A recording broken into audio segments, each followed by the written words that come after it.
এই যে তুষখালী থেকে মণিপুর পর্যন্ত 10 কিলোমিটার রাস্তা দীর্ঘদিন সংস্কারের অভাবে পড়ে আছে।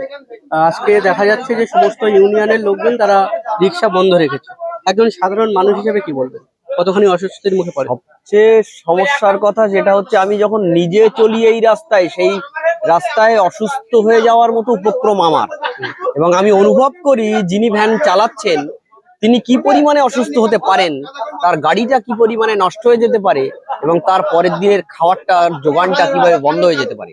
এই ভাবনা থেকে আমার মধ্যে যন্ত্রণা তৈরি হচ্ছে, এবং সেই যন্ত্রণার খাতিরেই আজকের আমি রাস্তায় বসতে বাধ্য হয়েছি। কিন্তু এর আগেও তো দেখা গিয়েছিল যে তুষখালীর মুখে ওখানে কোথাও একটা ব্যানার মারা হয়েছিল, যেটাতে রাস্তার কাজ শুরু হয়েছিল এবং কবে আর শেষ হবে কবে লেখা ছিল। কি বলবেন এ ব্যাপারে?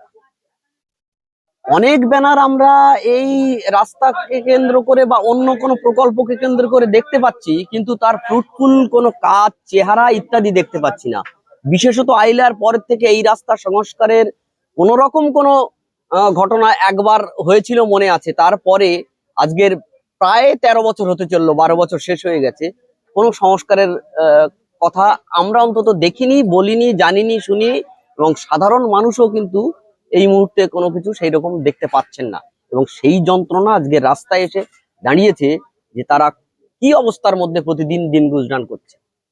এখন আপনারা কি চাইছেন?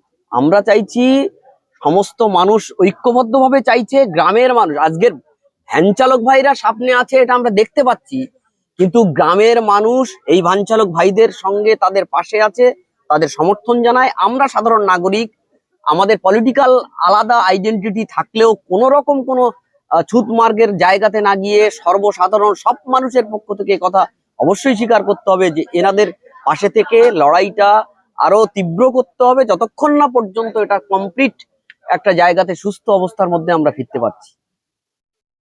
আপনার নামটা বলবেন? বিলাস বর্মন।